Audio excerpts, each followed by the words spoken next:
जय हिंद स्टूडेंट। हम आज पढ़ेंगे संधि। संधि का शाब्दिक अर्थ होता है जोड़, लेकिन हम क्या पढ़ रहे हैं यहाँ पर? हम पढ़ रहे हैं हिंदी व्याकरण। तो संधि का जो अर्थ है हमें हिंदी व्याकरण के हिसाब से ही देना पड़ेगा। तो हिंदी व्याकरण के हिसाब से संधि का अर्थ होगा, संधि की परिभाषा होगी, दो समीपवर्ती वर्णों के मेल से जो विकार या परिवर्तन उत्पन्न होता है उसे हम क्या कहते हैं? संधि कहते हैं। दो समीपवर्ती वर्णों के मेल से जो विकार उत्पन्न होता है उसे संधि कहते हैं। संधि में क्या होता है? दो शब्द होते हैं और उसके समीपवर्ती वर्णों का मेल होता है। जैसे कि हिमालय,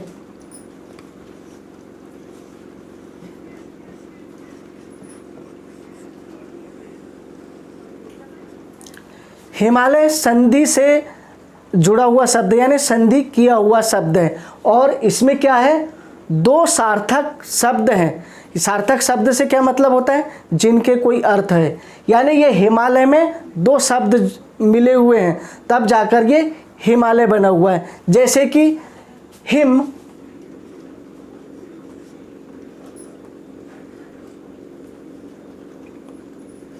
धन, आलय।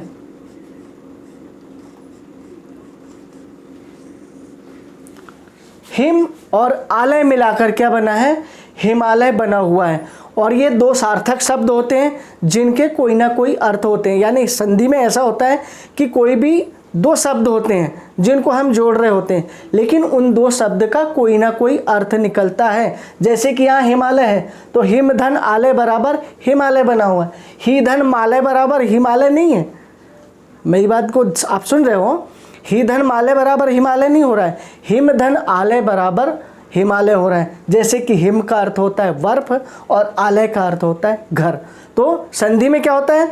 दो सार्थक शब्द होते हैं और उनके समीपवर्ती वर्णों का मेल होता है। यानी दो सार्थक शब्द होगा, पहला शब्द का आखिरी वर्ण, पहले शब्द का आखिरी वर्ण है हिम का, हिम जो है पहला शब्द है उसका आखिरी वर्ण क्या होगा? माँ हो रहा है। और दूसरे शब्द का पहला वर्ण यानी आ। आप एक बात ये ध्यान रखो कि कोई भी जो व्यंजन है बिना स्वर के बोला ही नहीं जाता। अब यहाँ माँ है, माँ है एक व्यंजन, लेकिन माँ पूरा व्यंजन है, मतलब पूरा शब्द, पूरा अक्षर है वो। माँ पूरा अक्षर है लेकिन उसमें आ मिला हुआ होता है। मैंने आपको पहले भी ये बताया कि कोई भी व्यंजन बिना स्वर के बोला ही नहीं जाता। हर एक व्यंजन में कोई ना कोई स्वर मिला होता है। जैसे माँ, माँ में धन आ बराबर माँ होता है, लेकिन यहाँ पर हम क्या कर रहे हैं? माँ, माँ में आ जुड़ा हुआ है यानी ये आ जुड़ा है। धन ये क्या हो गया? आ तो आप जानते हो ये स्वर है, स्वर स्वतंत्र रूप से बोले जाते हैं, यह आप सभी को पता है।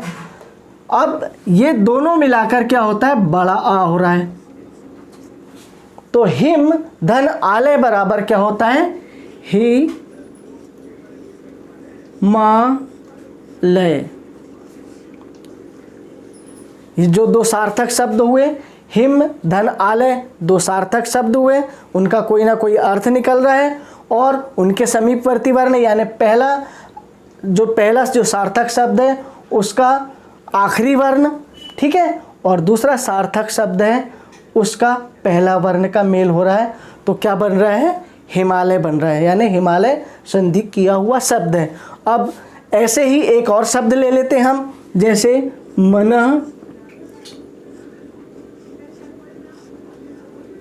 धनरथ बराबर क्या होता है? मनोरथ।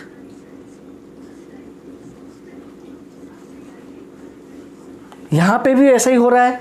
पहला शब्द है उसका आखिरी वर्ण और दूसरा शब्द है उसका पहला वर्ण, दोनों का मेल हो रहा है। तो क्या बन रहा है? ये मनोरथ। लेकिन ये मनोरथ क्यों हुआ? मना धन रथ था, ये मनोरथ क्यों हुआ? ये हम आगे संधि के नियम में पढ़ेंगे।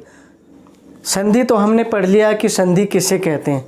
दो समीपवर्ती वर्णों के मेल से जो विकार या परिवर्तन उत्पन्न होता है उसे हम संधि कहते हैं।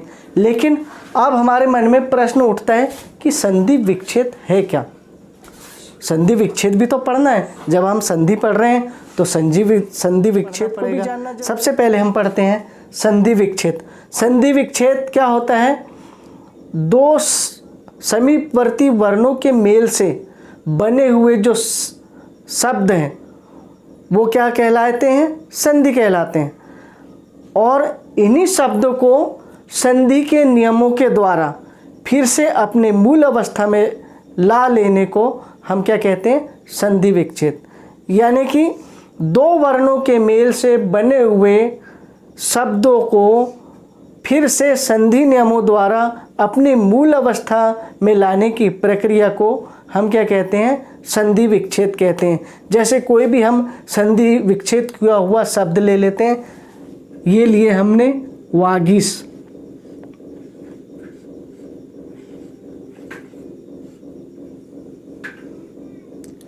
वागीश शब्द लिया हमने, जो संधि के नियमों द्वारा हमने वागीश शब्द बनाया था और उसको संधि के नियमों के हिसाब से ही वर्ण विच्छेद करना, यानी उसको अलग अलग करना। आप ये जानते हैं कि संधि में, कोई भी संधि में क्या होता है? दो शब्द मिले रहते हैं। वैसे ही यहाँ पर दो शब्द मिले हैं और वो नियमों के हिसाब से हम उसको अलग करेंगे।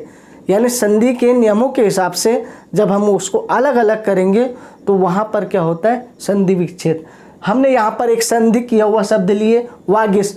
अब इसको हम संधि के नियमों के हिसाब से अलग अलग करके बताते हैं। ये है वाक धन ईश।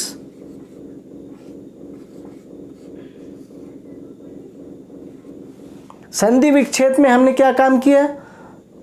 जो संधि किया हुआ वर्ण था उसको संधि के नियम के हिसाब से पहले की अवस्था में लिया है। यानी दो शब्दों को जो मिले हुए थे हमने उसको अलग अलग कर दिए, तो वहाँ पर क्या हुआ?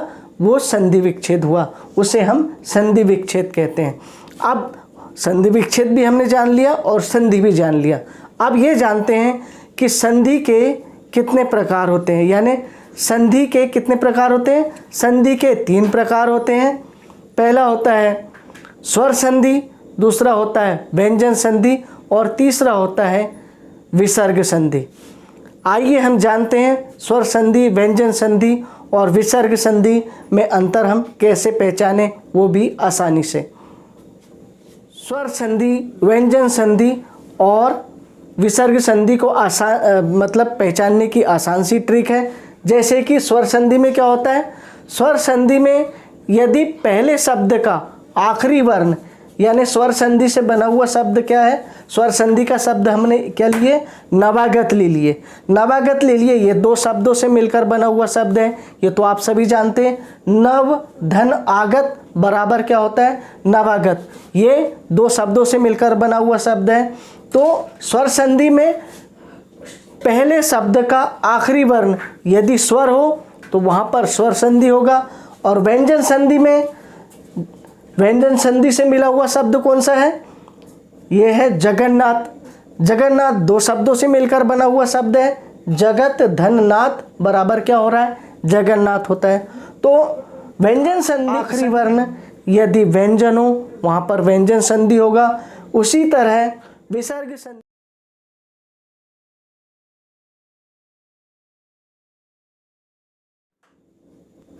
संधि के प्रकारों में प्रथम प्रकार है हमारा स्वर संधि। हम स्वर संधि के बारे में पढ़ेंगे। स्वर संधि में क्या होता है? स्वर के बाद यदि स्वर आए तो वहाँ पर स्वर संधि होती है।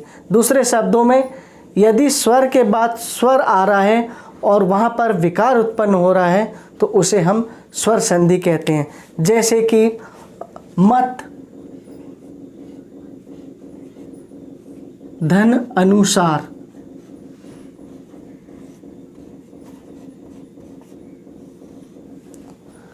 मत में पहला शब्द का आखिरी वर्ण भी स्वर है और दूसरे शब्द का पहला वर्ण भी स्वर है। यानी स्वर के बाद स्वर का मेल हो रहा है और जो विकार उत्पन्न होता है उसे हम क्या कहते हैं? स्वर संधि के 5 प्रकार हैं।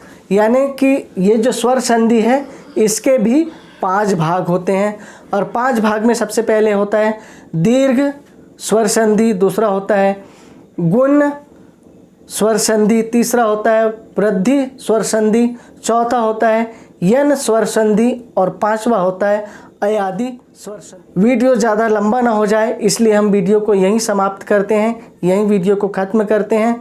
अगले वीडियो में हम इन जो 5 जो स्वर संधि है उसे हम विस्तार पूर्वक समझेंगे और हर एक को अच्छे से जानेंगे, बेहतर तरीके से जानेंगे। इस वीडियो में बस इतना ही, अगले वीडियो में फिर मिलेंगे।